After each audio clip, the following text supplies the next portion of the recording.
Não precisa ficar aí marcando. São 3 minutos de entrevista? Pô, quando eu falei com o Jô, foi bem menos, mas tudo bem. Tudo bem. Falou com quem? Com o Jô, meu irmão. Jô Soares, você não conhece? Ei, você. Fala mais um pouquinho. Eu que tá gravando. Mano, como é que é? Eu gosto do making off. Eu gosto dos making A gente offs. vai fazer o making off. Revista sexy, revista Playboy, os making Você vai ficar nu? Não, eu não fico nu. Não, esse é um não.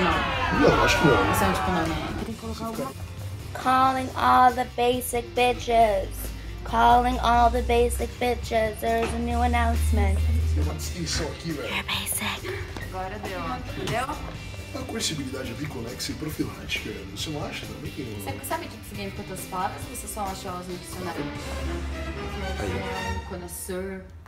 Ah, eu sou um sommelier de quadros, né? Sommelier da vida, né? Eu gosto muito de provar. Eu acho que quebrou uma tela. Falhas técnicas que uma das câmeras caiu, vulgo meu celular, vulgo...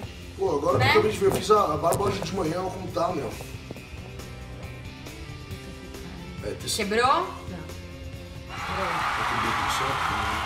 Blog ponto, adoro esse nome. Por que blog ponto?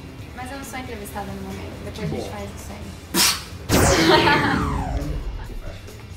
Você é minha amiga, Ah, distante, né? Não posso falar de ser minha amiga, tipo, ou próximo. Quer desfazer? você que sabe. Você é minha amiga, gente boa.